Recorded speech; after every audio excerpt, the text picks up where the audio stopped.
Let me say a special good morning to our listeners of Classic Radio, viewers of GBN TV. Good morning and welcome. It's another edition of To The Point.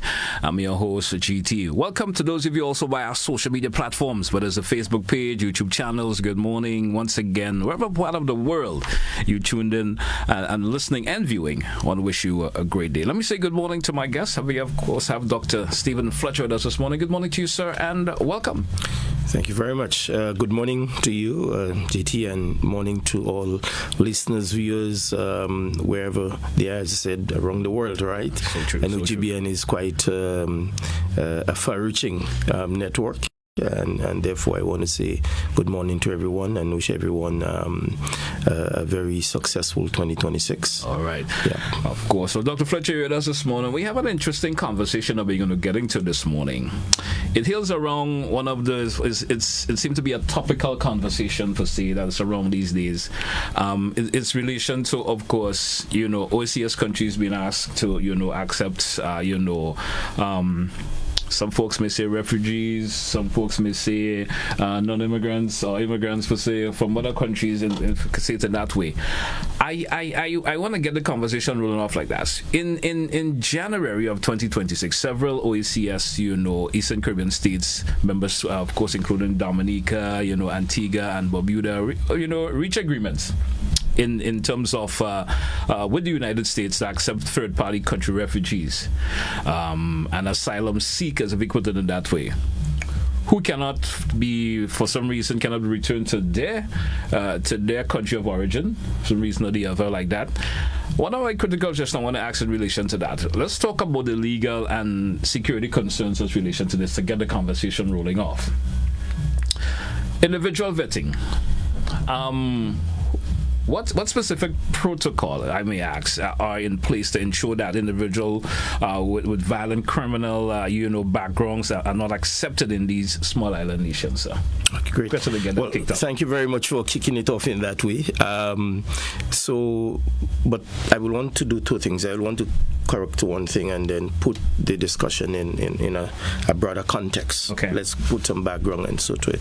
So the agreements that were signed there were no agreement signed rather so far with the OECS is Memorandum of Understanding, which is basically a broad framework which says that we are in dialogue, we are engaging, and the hope is that we'll enter into an agreement. So it's a two-step process. One is to set up the Memorandum of Understanding, which I explained a while ago, and the second thing now is the agreement, which will detail very specifics. So some of the issues that you have raised here regarding vetting and so on will be taken into account in the agreement that has been negotiated. And this is what is going on to a large degree now. As indicated up to last night by the Prime Minister, Grenada has not yet signed the Memorandum of Understanding. They are still seeking clarification on a number of things, and they are in discussion. Intensive discussions are taking place. A lot of technical work has been done within the Ministry of Foreign Affairs and certainly within the government of Grenada to allow them to look at the MOU, of course, make the inputs and so on into it and arrive at a signing at some point. So that's for clarification. But let us contextualize this issue because it is a very important issue for us. It's a very complex issue for the OECS and certainly for Grenada. And I want us to put our minds in a frame which says this is not business as usual. It isn't at all. It's at different times. Immigration laws and immigration policies are different in these times. In fact, I will go so far as to say that this matter now is not a matter of foreign policy. It is a U.S. Domestic immigration political issue in which countries like ours are literally called upon to be a participant in that process. The other point I want to make is to deal a little bit with the complexity of the world that we are living in. And we got to recognize that as a country and as a region, we are back to great power politics, which started in the 1823 thereabout with the Monroe Doctrine, which fundamentally says that the Western Hemisphere, including Latin America and the Caribbean and so, must be within the sphere of the United States. And Europe, you take care of your parts, and evolving then the Union of Soviet Socialist Republic, USSR, which were broken up in 1983-84 and 1993-94, and which now we have Russia and all the other states that derive from that. So we are into this great power politics that we are in, and we happen to be in part of the world in which the United States are saying, this is my portion and I want to manage it and deal with it in a particular way. Now, in coming to that, part of the issue has to deal with the fact that this is a request that has been made, right? It was made, I think, sometime last year for Grenada to receive undocumented immigrants, yes, meaning persons that have not yet achieved legal status in the United States. So that is the request, to receive and to take care of persons that are not yet achieved legal status in the United States. And there have been ongoing discussions about that, right?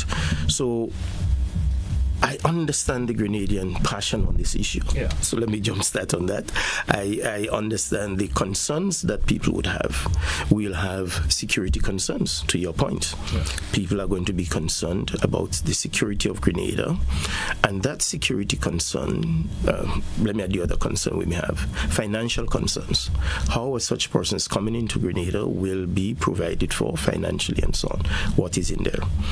So in dealing with the security concerns for Grenada, and rightfully so, it has to be a key priority, I will say the following. The security concerns will largely have to do with who are the persons will be expected to receive. Who are the persons?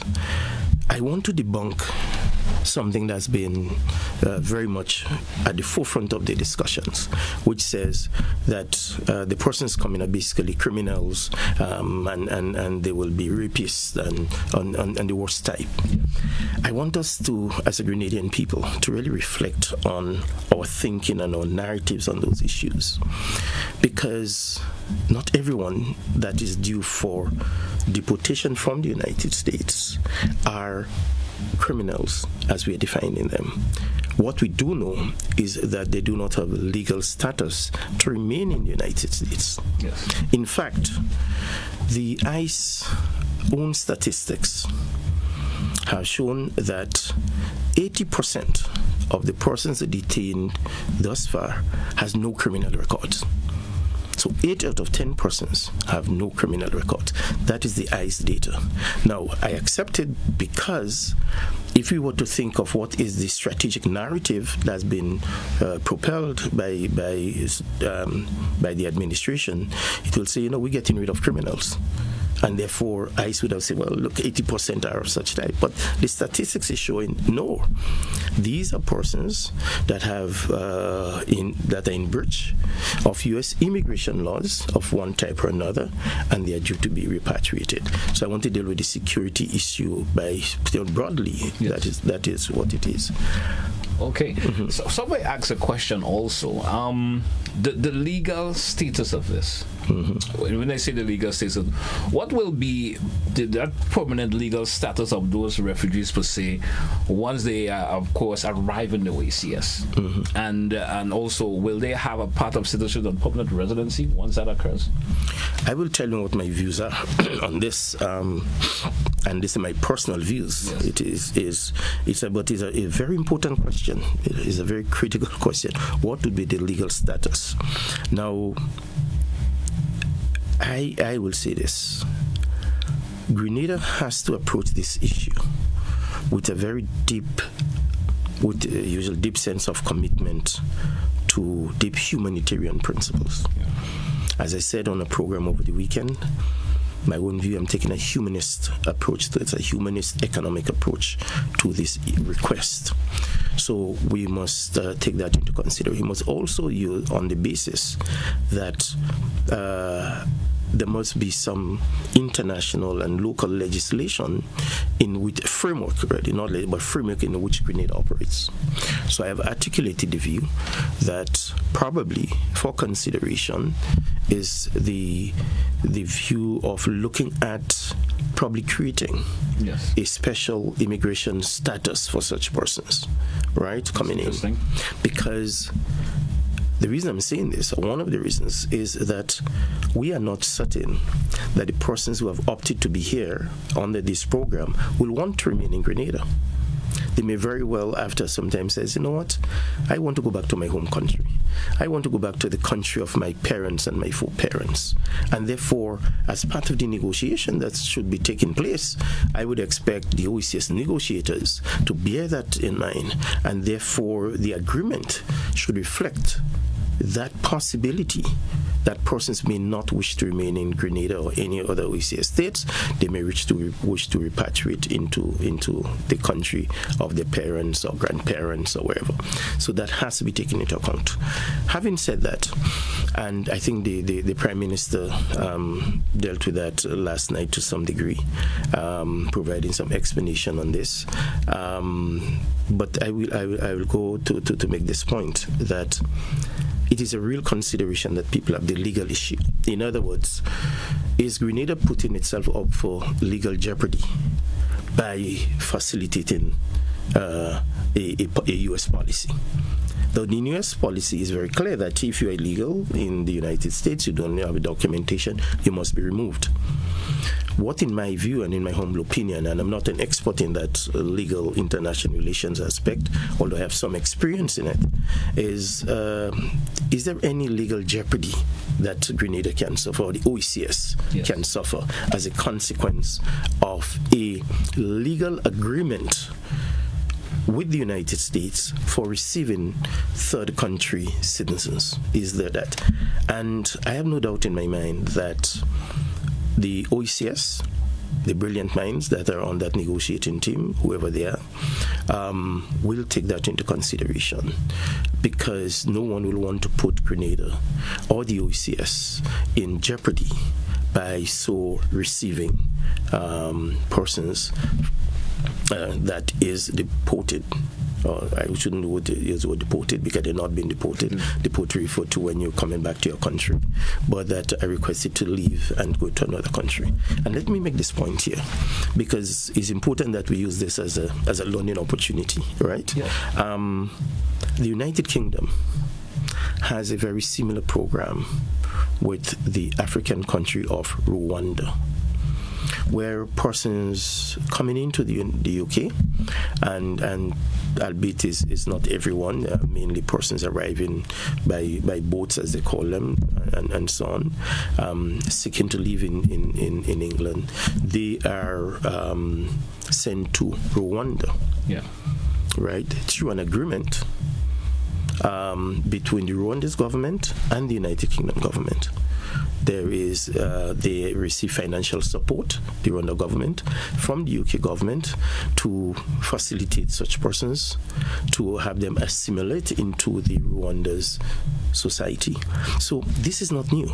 And when I spoke earlier on about the complexity of the world that we are living in, and the type of world that we are living in today, this is one element of it, where globally there is a shift in how immigration is being treated. There is a shift in persons saying that, look, we do not want you here, we want to submit. In fact, yesterday I was listening to Prime Minister of Barbados, Miss Mia Mottley, and she was reflecting, not on this very issue, but it has application to this policy.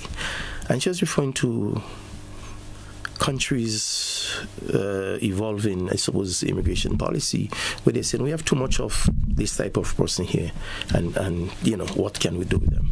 And she made the point that there are countries that need such persons, right? That need people. Yeah. When I say no, need people. Now, the devil is in the detail of working out who are the people, who are the persons we are going to accept. And that's where our negotiators come in, right? And so the point is that the world needs people. Other countries in the world need people for work. There is a very strong case in the Caribbean, and certainly in Grenada's case, Barbados and so on, where we have an aging population. We have a population here that is at the top level. Persons are living longer in some degree. There is some aging going on, and we have a young labor force.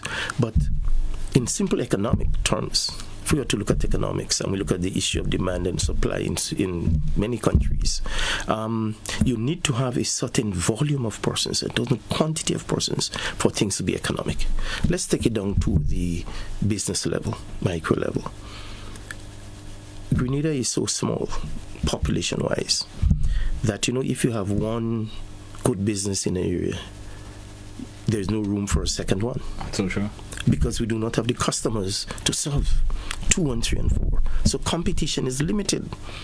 And therefore, we can do with some increased populations for that. And there are a number of persons that have argued on this population issue. Former Senator, and I think he was President of the Senate of the House, Mr. Larry Joseph. He's one who have been arguing for an increased population size. Dr. Colin Gilchrist has also made the case for increasing population size so that the economy of Grenada can be much more dynamic. We can increase our income. We can do more things that we want to do, because then we'll have a larger population paying taxes, contributing to the national coffers, and so on. And therefore, again, who will be receiving? Who are we likely to receive? Are persons that are within the working population. In fact, the undocumented percentage of the U.S. workforce is up to about 14+%. Persons are working. Persons are paying taxes. And I appeal to our people, as I did on Sunday, JT. Let us look at our own people and our own migration model that we have used, right? Some of our persons went out there, overstayed their visa or whatever, but over time they were able to get documented, become green card holders, permanent citizens, pay their taxes, become good citizens, and do what they had to do. Yeah. I have spent quite a lot of my time, my life so far, studying in the UK.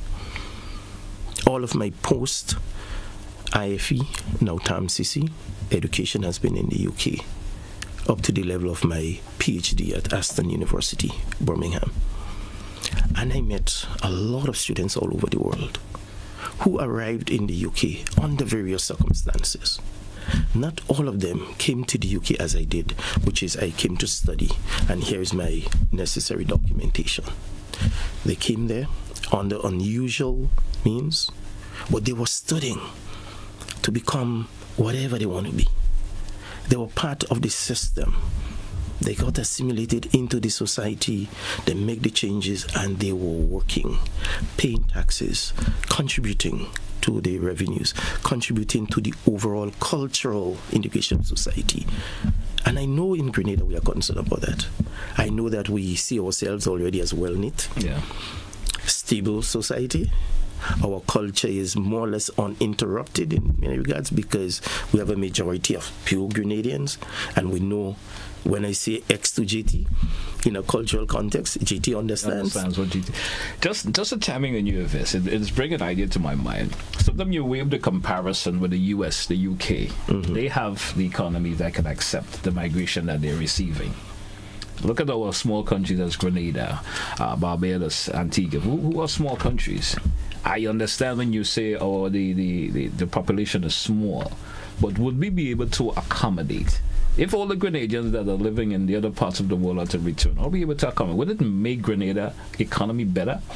And my second question, if you could follow up also, why is it that the U.S. is deciding to these third-party countries? Why are they deciding to send them to other third-party countries instead of to their own country that they're from, if we could say it in a Grenadian way? Right.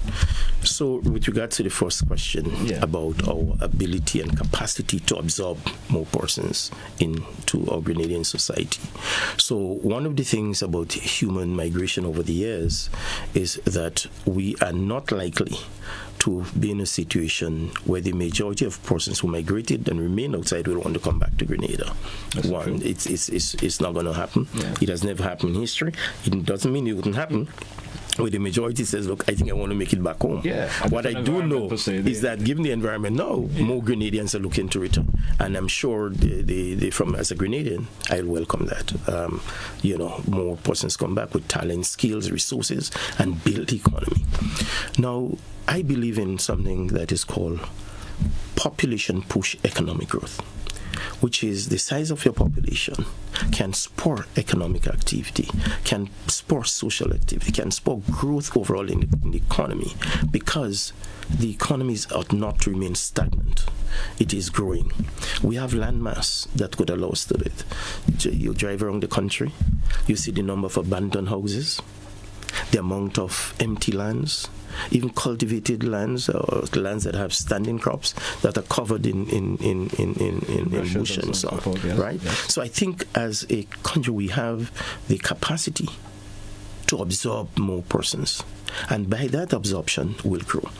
Let us look at critical to your question. Is this.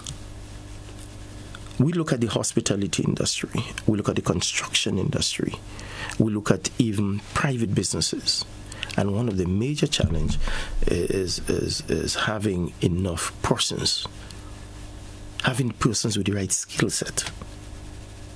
So the country, in fact, from a point of view of a rationale for looking to expand our population size, is to get the skill sets that we need, right? So some people might say, well, why not put in place a policy to attract Grenadians to return home, or to encourage larger size families? I think Grenada now is under 3 persons per household, which is relatively small.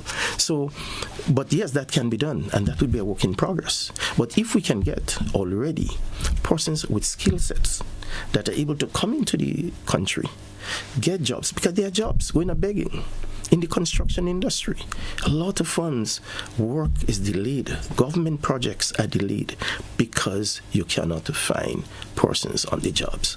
And yes, I hear you saying, JT, I look at your face, and you're saying, well, we'll probably need to do something to encourage people to come to work. Of course, and that was preempting my question also. Now, why not, if the individuals who are unemployed, and because of the lack of employment of individuals wanted in the skill sector, why don't that program be developed where these individuals could learn the skill set that is needed, other than importing individuals to do it? So that is also happening. This issue is not new, and I think successive governments and organizations have embarked on various programs to get people, equipped and trained and so on. In fact, the expansion of, let's take NULO as a case in point, that provides skilled personnel for the marketplace. NULO has expanded the whole training program over the years. This year, I think the government has also increased the actual contribution to NULO to help expand that skill base. It is still not sufficient. So we can in fact do with some skill sets in the country. We can do with some warm bodies that can come and work. And by this question, GT, this is a risk factor that you have raised. Yes. How do we mitigate against it? It means that our negotiators must ensure that as part of that agreement now, you negotiate to have persons of working age, working health, working strength, with the skill set that Grenada needs, that we can in fact attract and have into the country. So, and I'm happy that you raised this question, because what it is saying, JT, is that we must identify our risk of accepting and put in place measures to mitigate those risks. One of the risks, for example, is we talked about the security already, and that will have to be beefed up. We'll have to get training and so on necessary. But one of the other risks is that of housing. Where do we have the capacity to house people? Where are we going to put them? Is housing currently available? Well, 2 things will influence the housing issue. One is the number of persons that Grenada is going to accept, or the OECS is going to accept. I'm hearing various numbers being touted around by other, the former Prime Minister of St. Vincent, Dr. Ralph Gonsalves, in one of his discussions, I think it was yesterday, gave some indication of 12, 20. But I don't know what Grenada number is. Yes. But whatever the numbers are, housing is an issue. And probably it's an opportunity for us to say to the US, we are quite willing to accept, but we have a housing problem in Grenada. Can you assist? Can you assist by putting monies directly into our contractors, let them do some building?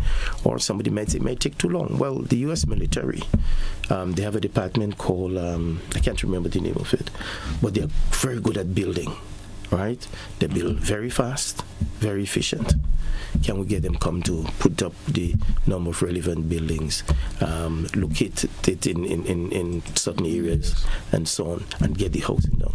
The point I want to underline is that as we enter into signing of the MOU and implementation through the agreement, the risk factors, and I'm happy that you start pointing out some of the risks, must be identified, and the countervailing measures must be put in place to mitigate against those risks. All right. I know I did ask you a second question, Dr. Fletcher, but we drew for a break. We'll be back. Problem. Of course. Stay with us, folks. So the Point Classic Radio GBN TV. We'll be right back after the break. Don't touch it out.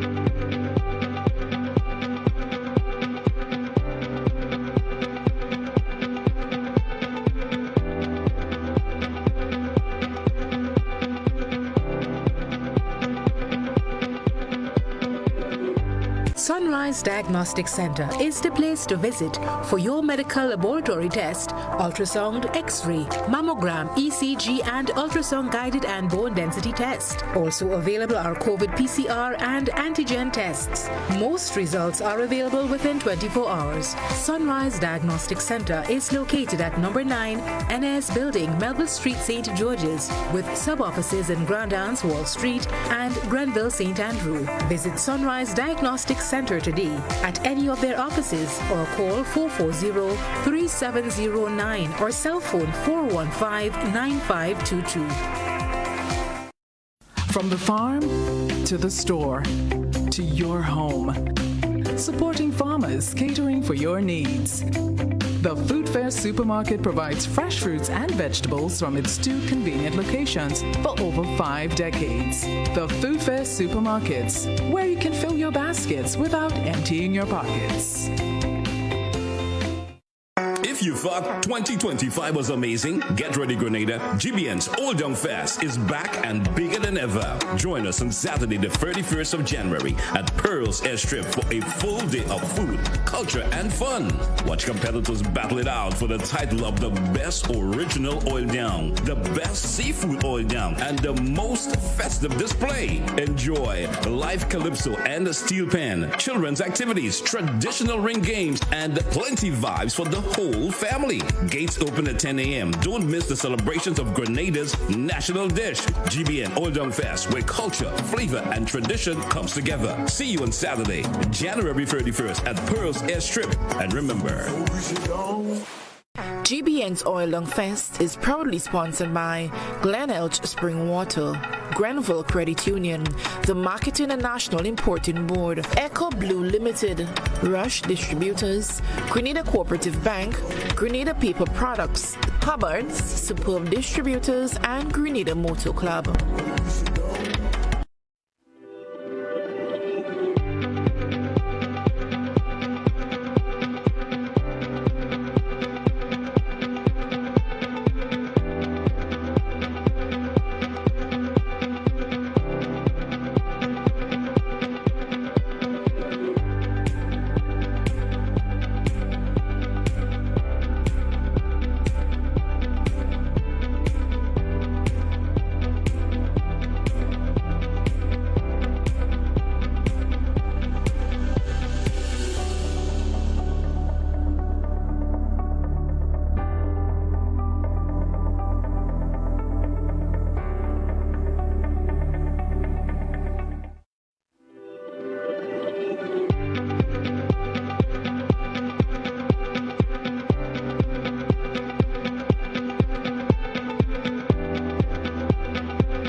Welcome back, listeners. Welcome back, viewers, once again. Dr. Fletcher, welcome back to today's edition of To The Point. I want to get back into our conversation this morning, and it's one of those, this particular conversation, I as an individual, as being a Grenadian, I have a keen interest in it. Absolutely. And I think lots of Grenadians have a keen interest in wanting to know how this, is it beneficial enough, or is it not beneficial enough for us as Grenadians? My next line of question goes along this line: capacity and resource allocation. In terms of us receiving those, third country, individuals. Housing and infrastructure is going to be crucial. You mentioned that briefly already. You understand? Where all these individuals will be housed, and what local resources, the schools, the hospitals, will be allocated to support them? Right. Again, a very good question. Very good question for consideration, and I hope the negotiators are listening to you and the questions that you're raising, so that it can be worked into the agreement. So regarding capacity and ability to absorb persons, we got to look at it in multiple strands, but we can look at it in one. Do we have the land mass to absorb such persons? Yes. I'll definitely say yes. We have land mass where we can. Do we have the housing? Probably currently no. Can it be made available? Yes, definitely yes. I think it can be made available. And the financial resources to support medical, as you point out, medical schooling if that becomes necessary, because you may also be dealing with families, not just individuals, but families. Do we have that ability to do so? And I do believe that the governments, now through the OSS, who is considering these matters, do have the capacity and have the ability to put in place mechanisms to ensure that this happens. I think the governments will act very prudent in ensuring that whatever they agree to, that the country has the capacity to address it, to accept and put in place. I don't think it will be a situation where the U.S. immigration authorities will say, look, I'm sending a plane load for your persons. The plane is landing on Thursday at 5:10 at Point Celine. Take them and do what you wish. Take them, do whatever you want. No, it's not going to happen. I think it is going to be a negotiated situation, well planned, well executed. And let us bear in mind that despite the opening comments I made about the great power politics and being under the influence of one of the great powers more than the others, is that Grenada still has the right to say no. Grenada will have the right to say no. And that's why there is a negotiate, that's why there's an MOU part, and then there is an agreement part. In the agreement, that's where we work out the nitty-gritty of exactly the specifics. Do we have the capacity? Do we have the housing? Do we have the finance? So on this point, let me articulate the following views. One, in very similar ways that the CBI operates, right, or Citizenship by Investment program, which says that for every applicant for citizenship into Grenada, we charge them a fee of whether it's $250,000, $300,000, whatever the amount is, per person. I think we need to apply the same principle in this situation, which says that we're going to be accepting your view, but this is our price for this. Similar to Rwanda and the United Kingdom, there is a value, there's a price being placed because the country has to incur cost. Housing. Okay, the amount is paid. We need assistance with housing. We need assistance with medical. These things have to be, as you come with a package, right? But I also want to make this point that is very important, and I alluded to it earlier on, which is not everyone arriving in Grenada under this program will probably wish to remain. Yeah. But we know Grenada is a nice place. We are very hospitable people, and we normally integrate very well, and people integrate very well with our local population. We look at what's been happening since the 1970s, since independence. We had various waves of persons coming in. We had the Syrians, we had the Guyanese, we had Venezuelans, we had Cuba.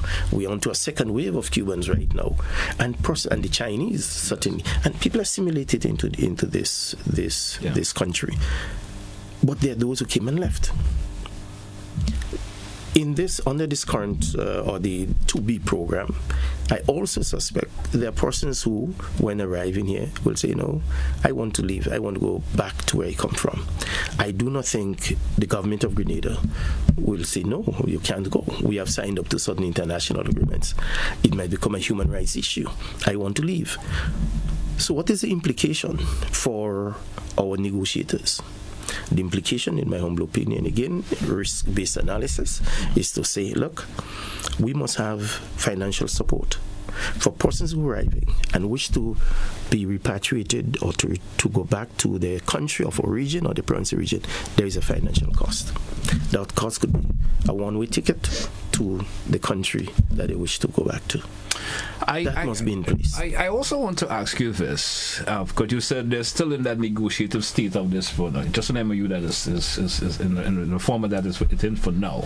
Right. It's nothing concrete, as some folks would say in terms of the whole discussion. Mm-hmm. And one may ask a question: if an agreement comes to play, who is funding the long-term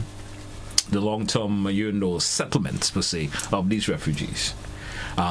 Is it the U.S. or the OECS Commission providing ongoing financial or aid in terms of the social services and so forth? Okay, so let me say this. Firstly, I know you sort of misspeak a while ago when you used the word refugees. Yes. We're not really talking about refugees. We're talking about undocumented persons, right? Yes. Because when we say refugees, we give a different connotation. It doesn't give, right, and wrong, right. But no, but I understand, because in our discussion that phrase never came up. But so that one. In terms of the investments for the future, I think that, like most things, you'll have a short-term investment. You know, sometimes when we travel to settle in other countries, we go through phases. Yeah, it costs you. The first month or two, you stay by a family, you bunk, you share an apartment, building, and so on.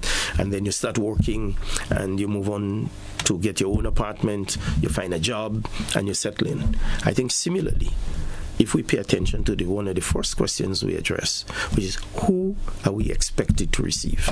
Yes. And we say working persons, skill sets, and so on. What I would think would be negotiated is first and foremost a short-term financing agreement where the United States, as the sending party in this regard, provide the financial support to Grenada, which should be negotiated over a reasonable time span, give people the opportunity to come in, settling into the society, find a job, and on the way. I do not think this program in any form, shape, or so indicates or contemplates the possibility that persons will be here for medium to long term, not working and not being productive members of the society. We want productive members of the society that will come, apply themselves, integrate into the society, find a job, make money, invest, pay taxes, and so on and so forth.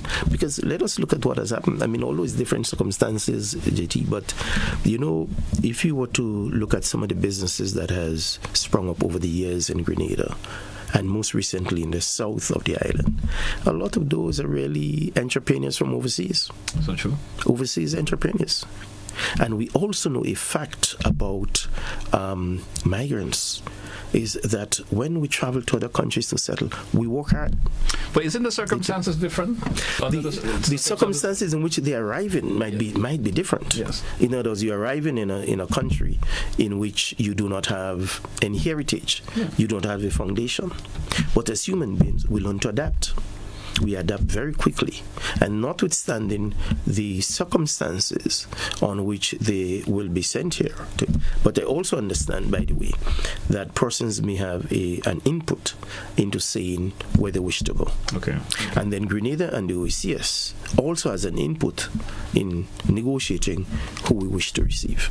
So, you know, we have to, again, open our minds on this, become very open, look at our own societies and how our society develop to this point, and see what are the things we can learn from it. Talk to me about the political and the humanitarian implications for this. When I say that, I'm talking about that bilateral trade-off that will happen, say, in terms of, you know, to what extent is this particular agreement and influenced by the U.S. entry bans, visa restriction on OCS citizens and so forth. We hear all of that conversation been coming up. Talk to me in relation to that. Right. So all of these things that you point out has been happening. Yeah. And this is why I mentioned in my opening that we are living in very complex times, very challenging times.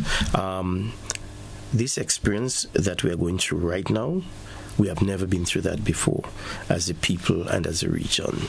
We have been, except, may I say, probably during slavery, where we were taken from Africa and sent. Right? We were taken and sent, and we survived. We became strong. We, mutated and so on, and we developed. The issue for us has to be, how do we navigate this tumultuous period, this unpredictable environment to a large degree? We really do not know how it's going to pan out, right? But what we do know is that we are going to sit as a region. We are going to negotiate, and we are going to arrive at some good conclusions, hopefully. I mean, the Prime Minister last night in his DM with PM, I think it's called, on the program, spoke quite a bit about some of the consequences that are likely, and how the OECS is working as a team, as a group, to address those very issues and those concerns. So implied in your question is, what is likely to be the political impact on Grenada if Grenada were to say, no, we're not accepting? We don't know. We don't know. We don't know what the thinking is on the other side. Because we've been hearing what's been mentioned in other countries. As you mentioned in your intro, it's still just an MOU. Yes. There's still no concrete agreement yet. But we hear these particular implications being thrown at them. Yes. For them to comply, if you could say it in that particular way. My another question I want to ask you: the impact on the social stability. If we are to, take these individuals into our country, depending on the amount, we still don't know. Right. We still working on just what we're hearing may happen. There's no concrete. What measures you think have been taken to address the local concerns, sir, regarding potential instability or the unknown factors associated with third-party arrivals? Right. Again, very good question. This is one of the high-risk factors, really. What will be the social implications? And the social implications in terms of the ability of persons coming in to assimilate into the society, their physical reactions to the rest of the society, but also Grenadian response. What would be the Grenadian response to persons arriving here and settling, right?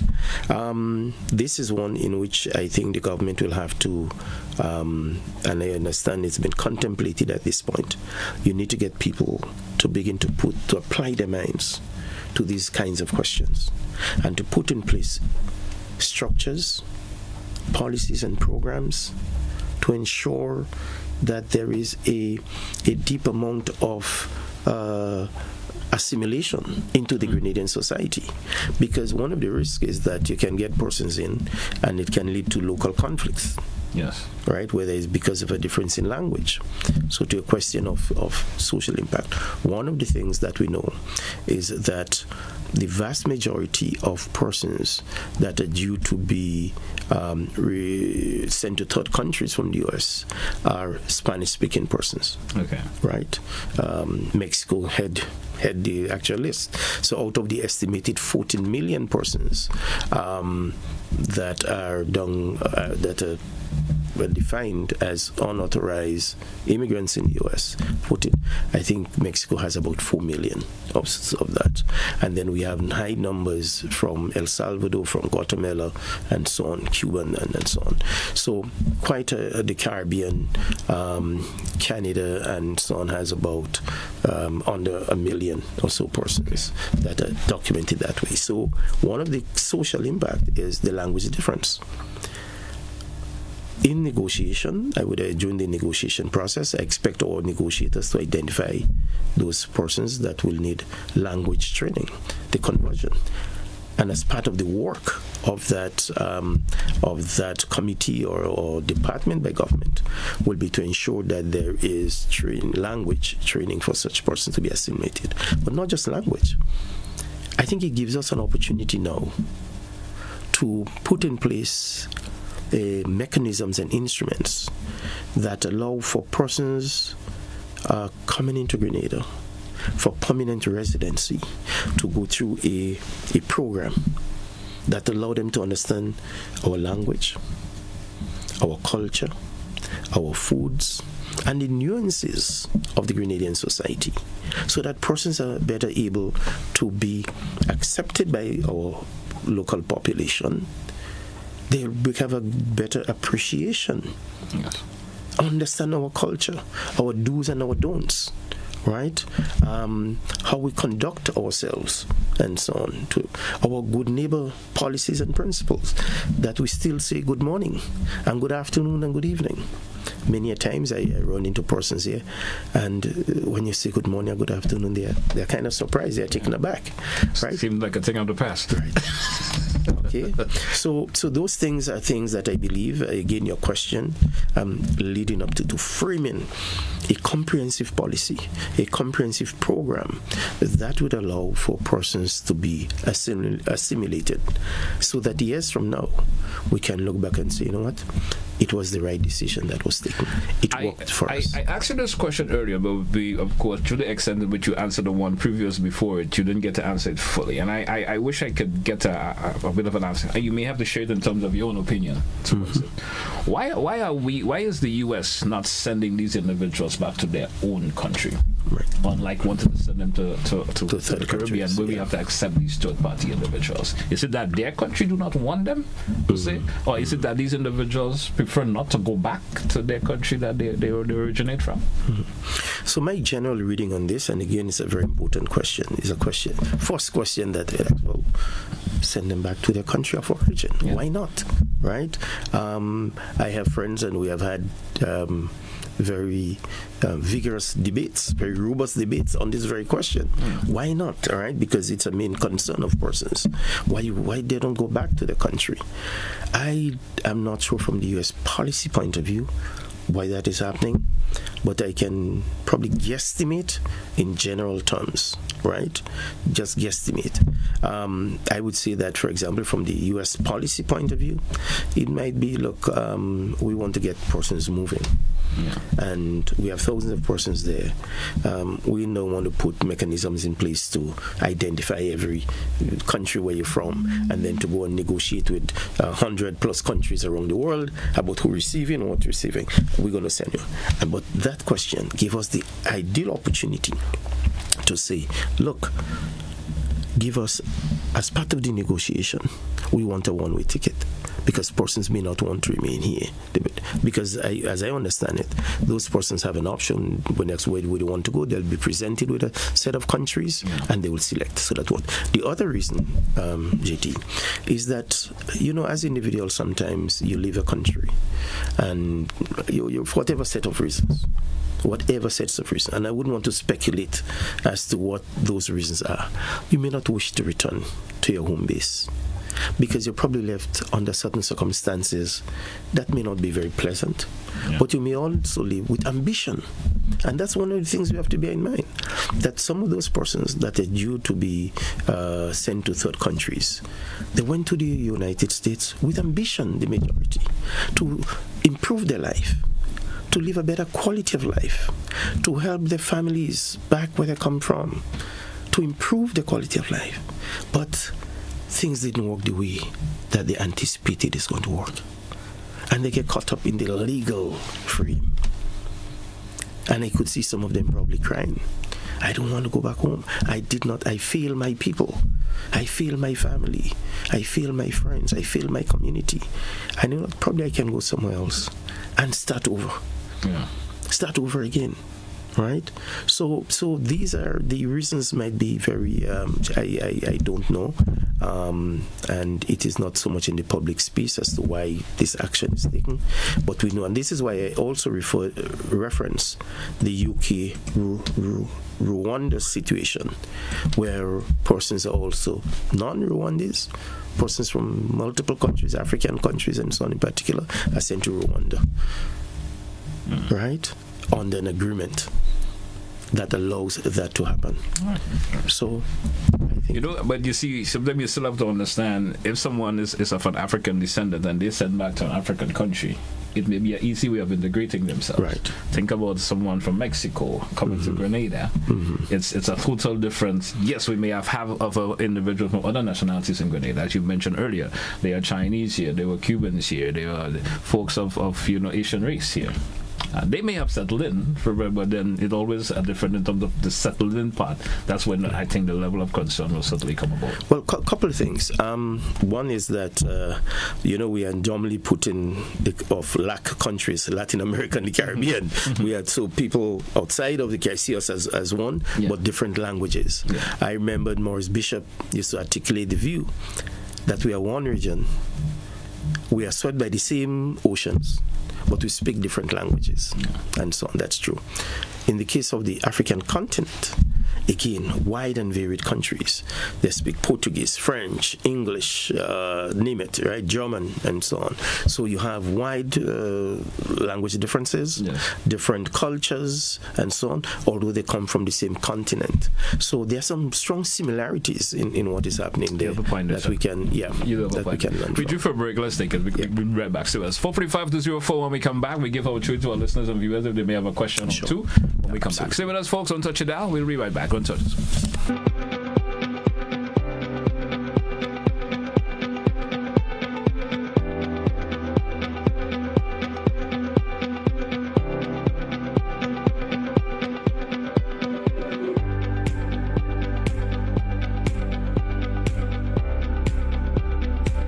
Sunrise Diagnostic Center is the place to visit for your medical laboratory test, ultrasound, X-ray, mammogram, ECG, and ultrasound guided and bone density test. Also available are COVID PCR and antigen tests. Most results are available within 24 hours. Sunrise Diagnostic Center is located at number 9 NS Building, Melville Street, St. George's, with sub-offices in Grand Anse, Wall Street, and Grenville, St. Andrew. Visit Sunrise Diagnostic Center today at any of their offices or call 440-3709 or cell phone 415-9522.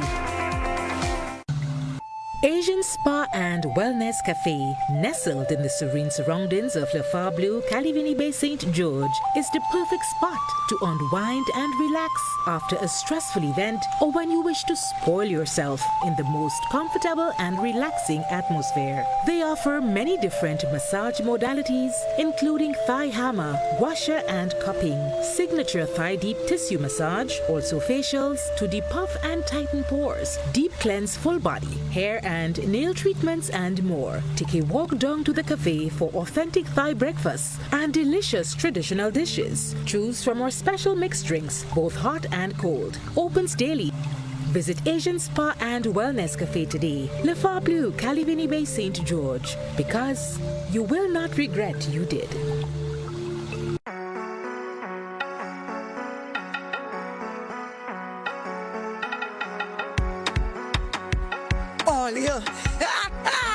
It's all about oil long fest, and all the Grenadians love oil long, and I love to cook it.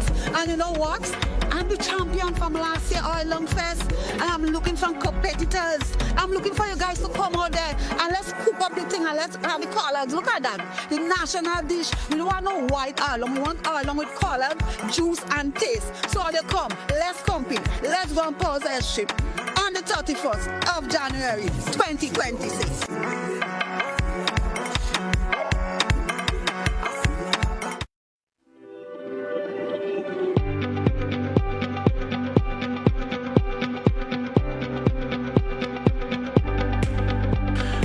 Welcome back, listeners. Welcome back, viewers. Welcome back, Dr. Fletcher. Of course, as I mentioned before, interesting conversation. This is one of those conversations in relation to this we can expand. I think we are just brushing the surface of it.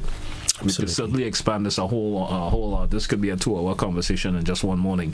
We're going to give the opportunity to our listeners and viewers out there. You know, they always have those questions they may like to ask. Certainly hope you may be able to answer within the frame that you're at right now. We do have our first caller. Caller, you live?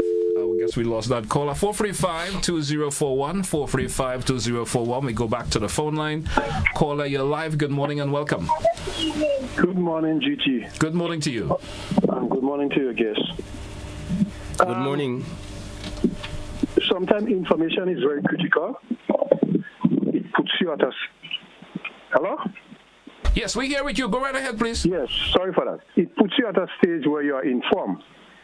But sometimes it is very you're on the downside, negative side. Because the more I hear Dr. Fletcher, is not apprehensive. It's the more I'm against what is happening, what is about to happen, what we are asked to facilitate. The more I am against it. And let me tell you why.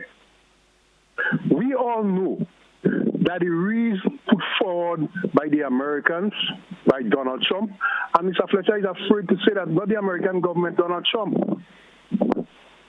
The reason put forward is to get rid of those people from America, people that is not of color like himself. It has nothing to do with anything else of substance that we are fed with, that we should accept. And I am saying, yes, Grenada need a few people more. It will help in terms of the economic activities and all of those things. But we have to dictate that policy ourselves. No one can dictate that to us. Just like the CBI program that you make mention of, we can so design a program that will attract people of a specific category, skill set, and stature and all of those things. We should not accept the people that America want to send to us. And Dr. Fletcher is selling it about humanitarian. I mean, Dr. Fletcher, you're disappointing me. Trust me, with your utterances. Thank you, caller. I know as a country, if someone leaves Africa and come to Grenada seeking refugee, yes, I believe we should accept that person. But what is happening there now, any part of the world, and they come to Grenada to seek refugee status from whatever condition, yes. But this is a different thing what is happening. Donald Trump wants to get rid of everybody else that don't look like him out of America, and we should not. And I'm getting the feeling, GT, that there is also an agreement already. First, I hear Antigua and I hear other countries agreeing to accepting people. I haven't heard that from Grenada yet, from our Prime Minister. Now I'm getting the feeling that the OECS has to make a decision. I mean, I'm confused. Thank you, caller. Thank you so much. I'm seriously confused, and I don't think Grenada should go down that route at all. If we have to get any sort of thing going, it should be at our own terms and conditions, not what is imposed by America. And that is what it is imposed. We are just trying to make it look thing in a way that the population will accept it. But I don't accept it. Caller, thank you. Thank you so much. Appreciate your contribution this morning. Dr. Fletcher, you want to respond to the caller? Yeah, sure. I would. So let me say first and foremost that every caller, everyone has the right to their opinion. That's fine. That is A-OK. But I'm not sure that the caller logged into the program from the very start. I think if he was on from the very start, some of the comments he made, he might not have made those comments. So, for example, the point he makes about why the President of the United States is sending persons back to wherever or getting them out of the U.S., you can read various things from that. Yes. I am speaking specific to what is on the table for the OECS, the composition of that, and so on. I am not going to go into speculation as to why and so forth, because in the data that is available from the U.S. authorities, they have clear indications of to where persons are, in fact, the undocumented and unauthorized persons in the U.S. are coming from. And you have Europe, you have the Middle East, you have Oceania, you have Canada, and so forth. So the point is this, it's a mixed number of persons coming. We can speak of the issue of racism and how race is driving some of the American policies and so on. And that might be so. That certainly might be so. There is that element in it. There have been pronouncements made by different officials about various groups of persons and so on and so forth. That may very well be. But I am addressing what is before us. And what is before us is a number of persons of various origins that have not complied with U.S. immigration laws and are due to be taken out of the United States. Right? That is what we know as a fact. I would not go down the route of speculation, and this is why the caller, whom I think I picked the voice up, I would not go into speculation to say, well, this is what it is. And caller, this is why I am not afraid. I speak on facts. I have to be responsible and say things that are known and avoid the speculation. The other point that I want to make regarding the caller's comments is that, as I said before, 80% of persons that are classified as undocumented in the United States have not committed a single crime. That is important to note. Not a single crime. And third point I want to make to the caller, bear in mind that Grenada and the OECS is entering into a phase of negotiation. There's a memorandum of understanding that has been signed by some countries except Grenada. There is no agreement in place. And I would say that the caller has opportunities where he can probably make recommendations and make suggestions as to how this can be handled. Because by his own admission, Grenada needs some more people. Yeah. So can we work through that? So caller, I think I'll advise that you look at the possibility of directing your contribution in areas that should be considered. And I will certainly take that note and probably channel it to the right persons. Okay, we do have another caller. And callers, I beg of you to make your contribution short, please, so we can accommodate as many callers as possible within the limited time that we do have. Another caller. Caller, you're live via WhatsApp. Good morning. Yeah, morning, GT, and morning, Dr. Fletcher. Good morning. No, Dr. Fletcher, what I would say, not personal, but nonetheless, is me with you.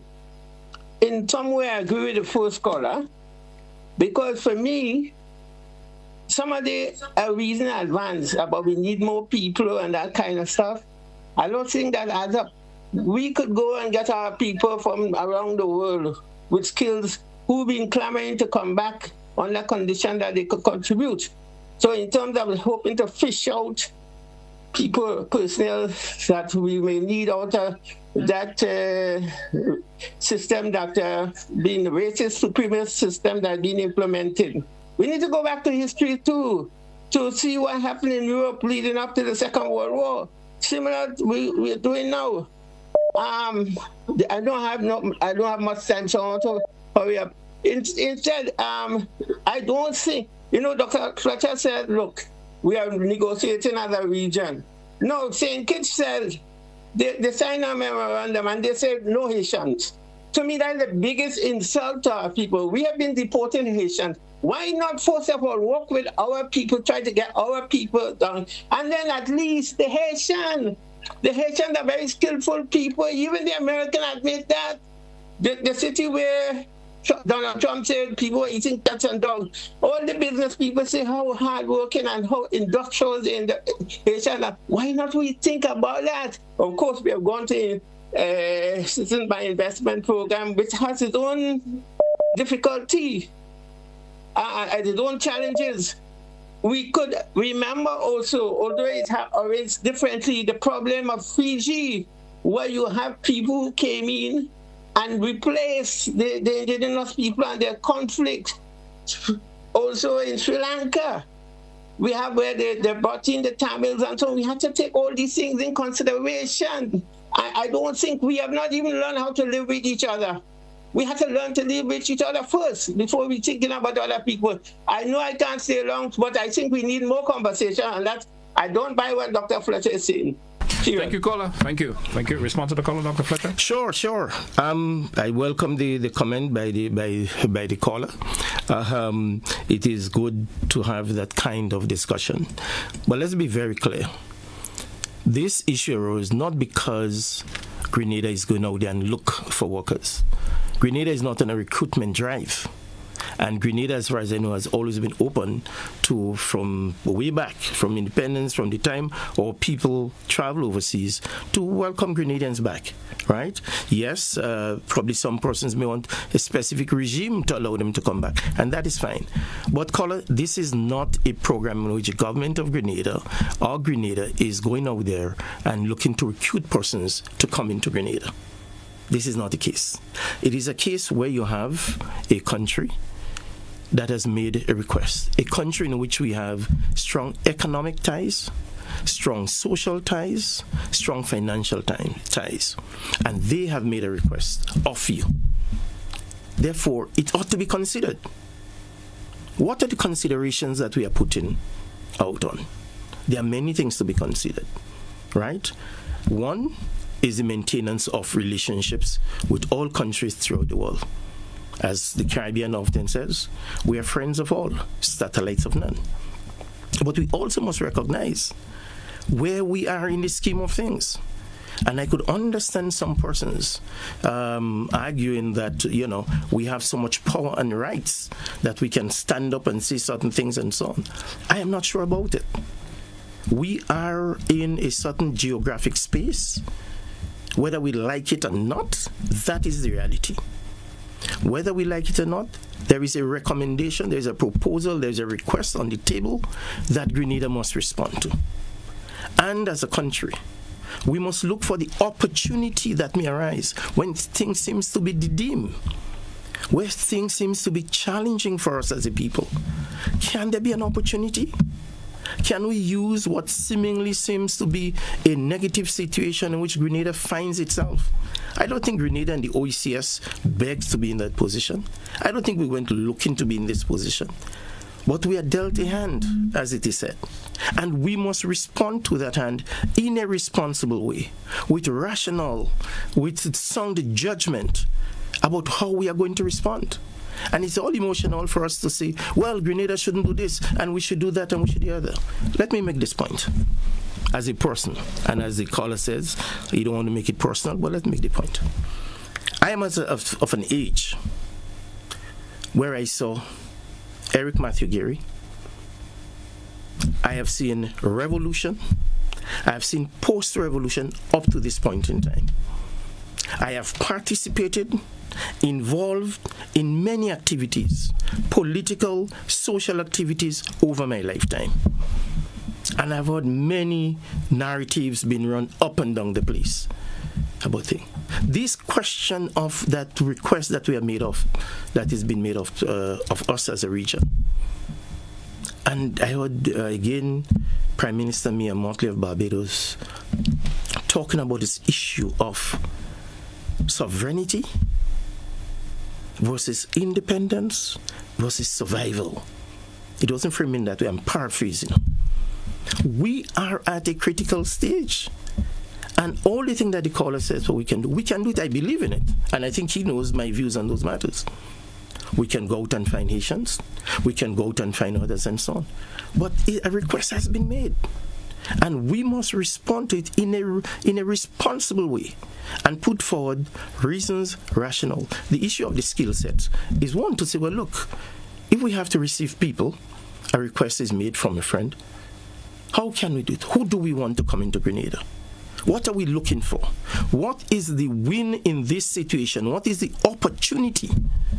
And I think that we should reconfigure the way that we frame this issue from a threat into an opportunity. And as we started, JT, as you pointed out, within the opportunity, there might be risk. And we have to mitigate against those risks. And that is what we have to do. So one of the things that we talk about as a benefit is certainly the issue of skill sets, the issue of work, the issue of persons paying taxes and being part of the economy. That is what we want. Persons to come into Grenada and contribute. And let us reframe the narrative. Let us try and reframe this issue as an opportunity for Grenada in which there are risk factors and we must mitigate. The other point is this. bear in mind, it's a negotiation that is going on. What is signed is an MOU, and I really want to stress this. There is no agreement in place as yet. And therefore, Grenada will have an opportunity to say yea or nay. We will have an opportunity. Okay. And finally, to this caller, on the issue of Haiti, that was made, as you rightfully point out, by one prime minister. And as far as I can't identify the source of the information now, but my understanding through one of the news media is that statement is now being walked back on. I think that there is some probably apologies been made on that statement and so on. And it did not represent the OECS position. This was one prime minister who made this statement about the Haitians, saying that anybody else but Haitians, to paraphrase. Okay. So let us be open on this. Let us look for the opportunity and see what can be done. All right. Dr. Fletcher, we have gotten to that stage of the morning. I want to say apology to my callers this morning, but I think that's what we're going to have to wrap. We are way over time for now. Dr. Fletcher, anything in closing before we wrap this morning? Yeah, sure. I will certainly like to continue this conversation for one. I'll certainly like the opportunity to do this, and probably there might be other forums in which I think it should be discussed. As a Grenadian, as one that is involved in development, first and foremost, like many other persons, I had the opportunity to reside outside of Grenada. I chose not to because I made a commitment to develop this country. I have not been a recipient of any scholarships also that bind me to come to Grenada. I came back to Grenada from my own consciousness, my own commitment to development of this country called Grenada, Carriacou, and Petite Martinique. That is my commitment to this country. And therefore, as one that has continued to expand knowledge and development, as one that has come through the revolution and understood the revolution and where we are heading, I will look for opportunities to influence government policies, to say, I think this is what should be considered, this is where we should go as a people. And let us look for the silver lining at this point. Let us look at where there might be opportunities for Grenada. And I am not seeing the boogeyman in this issue. Let me say this. Let us focus on Grenada and not on what's happening as a result of the U.S. policies. And I want to go back to this point, and I want to end on this, to show that Grenada has the absorptive capacity, the social wellness, and we have a robust people that can, in fact, interact and so on. We have a confident population, right? Now, post-independence, we had a number of flows of persons coming in.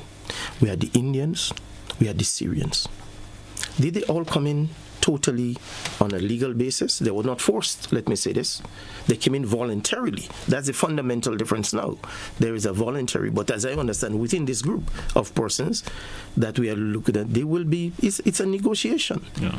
They are coming here because there is a break in U.S. immigration laws. Let us not blind ourselves to that. We had the Syrians and Indians. They came in.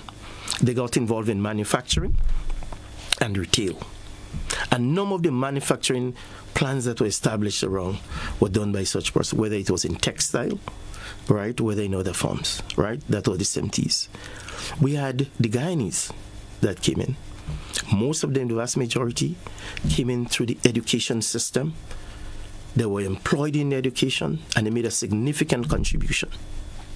We had the Cubans during the revolution, the first wave.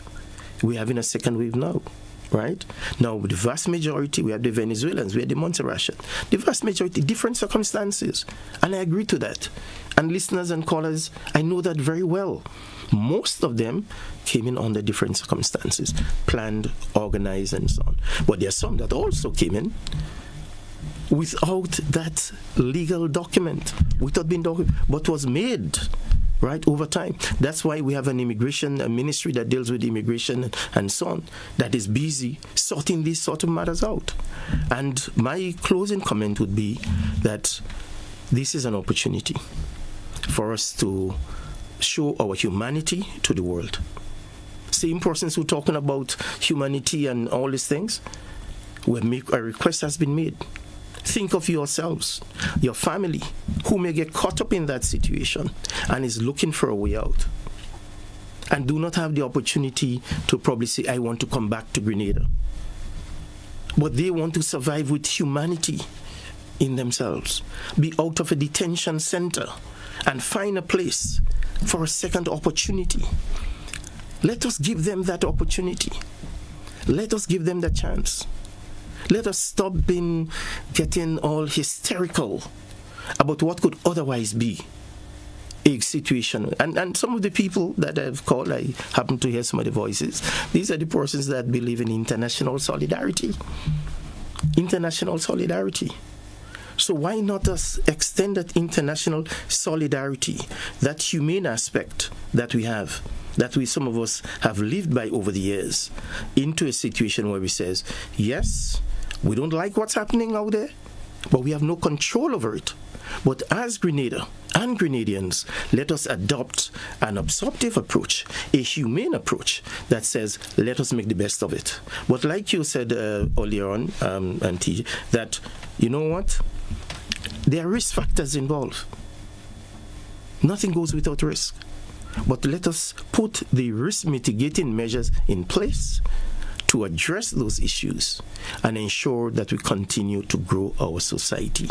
Let us not become too close hands, but let us open up and absorb and move on. All right. Thank you very much for having me. Dr. Fletcher, it was a pleasure as always. You know, this conversation can't be a one-off. Hope we could have you back again in the near future. Maybe you come back to tell us this agreement and maybe the details of it, if it's possible, in time to come. I will keep close to the process as I can as a citizen to see what I have, and I'll be more than happy to come and share and to have a discussion. Thank you once again, sir, and best wishes goes out to you for the rest of the day. Thank you very much. Hey, folks, that's where we're going to take a wrap for today's edition of To The Point. Join me again for another edition. I'll be tomorrow. That's what we say goodbye for today.